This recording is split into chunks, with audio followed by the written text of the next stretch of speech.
Sí, pues yo los he encontrado en un estado de mucha fortaleza, mucha disciplina, responsabilidad en cumplir sus protocolos, sus rutinas diarias, tanto de los entrenos que les envía el cuerpo técnico que puedan hacer en su casa, como también de cuidar la alimentación, el descanso, en fin. Yo me he encontrado a unos jugadores muy concienciados y además con muchas ganas y mucha fuerza de aprovechar este tiempo para volver lo mejor posible. En eso también tengo que decir que tiene mucha influencia el trato y el estilo que tiene el entrenador Julen Lopetegui de también pasarles a ellos la responsabilidad, y ellos con su madurez pues lo saben gestionar perfectamente. Yo siempre digo que una persona puede mejorar y puede superar sus límites porque hay más estrategias que no conoce o una fortaleza mental y emocional que no ha desarrollado. Es decir, puede alcanzar su máximo rendimiento y lo que decimos con mucha frecuencia, su mejor versión, siempre que esté dispuesto a ello, porque realmente luego requiere mucha disciplina, mucho esfuerzo, mucho trabajo y sobre todo situaciones adversas o donde no apetece tanto hacerlo, que es lo que marca diferencias. En el caso de un entrenador de élite, por ejemplo, se trabajan muchos aspectos relacionados con liderazgo. Es decir, un entrenador no tiene que quedarse en su rol de entrenador por su conocimiento técnico, sino que tiene que ser una persona también referente y con credibilidad, sobre todo por la coherencia, por lo que dice, con el equipo, con los jugadores y con el entorno. Entonces ahí se pueden trabajar muchísimos aspectos relacionados con el liderazgo, desde tener una visión clara, que la tienen, pero a veces matices para clarificarlo más, desde ver también un poco la identidad que se quiere mantener o unos valores o una manera de trabajar, y a veces con tanta presión y tantas influencias alrededor, pues se puede perder un poco la perspectiva. Entonces básicamente es ayudar en esos aspectos de liderazgo, la perspectiva que esté enfocada siempre y que le sirvan como reflexiones para tomar mejores decisiones. Sí, lo mental y emocional yo creo que es importante siempre, y pongo un ejemplo muy sencillo en el deporte y luego vemos en esta situación.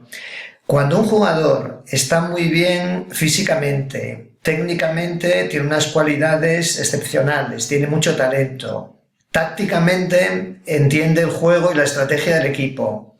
Si no ha trabajado el aspecto mental y emocional, una discusión con su familia o un problema que pueda tener externo puede hacerle que el día del partido, de competir, esté descentrado, esté sin ese punto de activación y tensión adecuado para que dé lo máximo. Con lo cual, si no se acompaña esa faceta, igual que la alimentación, el descanso, etc., el jugador no va a explotar al máximo sus posibilidades. Y entonces eso ya es dar una ventaja competitiva a los rivales, a los demás.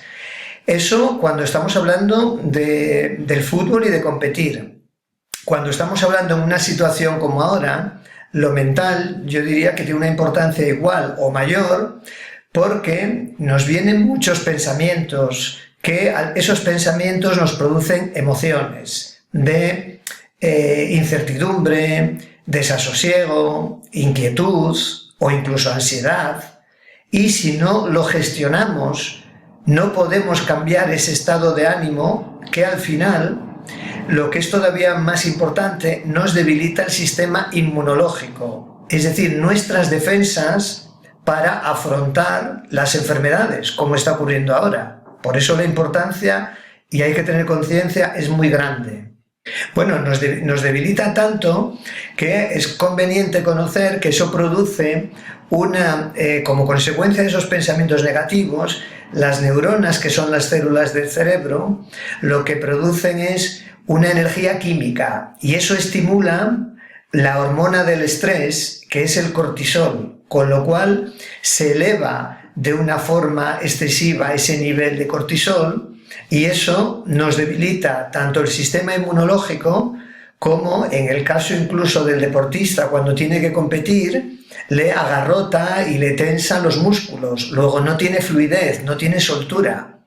Por eso es importantísimo saber que los pensamientos no son gratuitos, tienen una consecuencia, positiva o negativa, y eso lo podemos entrenar. Es decir, nadie nos obliga lo que pensamos, es una decisión cuando somos conscientes que nosotros podemos elegir qué estamos pensando y cómo entrenamos para que cada vez orientemos esos pensamientos hacia lo que nos beneficia y nos favorece. Pero claro, eso requiere un entrenamiento, por eso hablo del entrenamiento mental.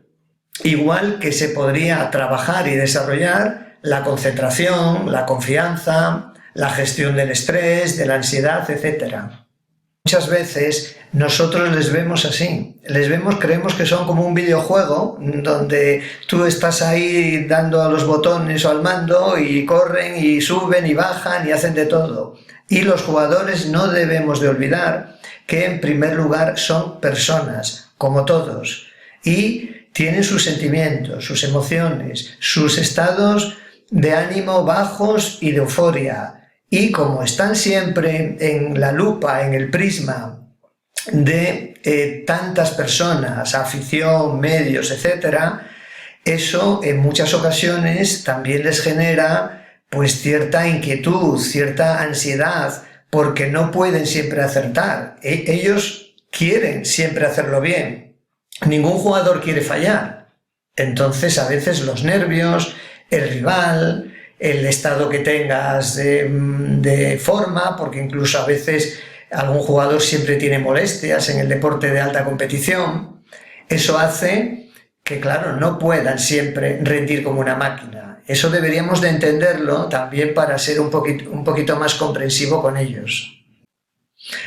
Sin ninguna duda, ese es un aspecto importantísimo del liderazgo, que el entrenador sepa adecuarse a lo que necesita el jugador por una razón muy sencilla, porque lo que se trata, el objetivo, es que ese jugador dé su máximo rendimiento, saque lo mejor que tiene. Entonces, si el entrenador no es consciente, no lee esa situación y simplemente le transmite lo que él cree, lo que él vivió, eso puede no servirle al jugador. Luego no le está ayudando ni a crecer, ni a que dé lo máximo, ni a que aporte al equipo. Si eso lo multiplicamos por todos los jugadores, el equipo se eleva y crece mucho más, sin ninguna duda.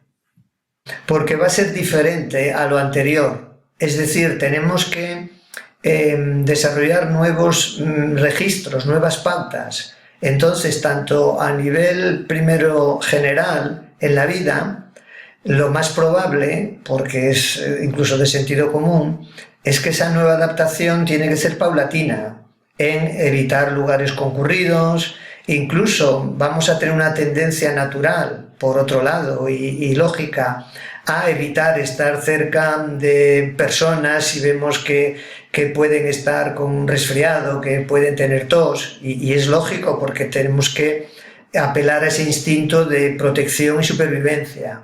Entonces, eso simplemente, yo lo que digo es que es algo que podemos hacer, solo que es una pauta y una rutina diferente a la anterior.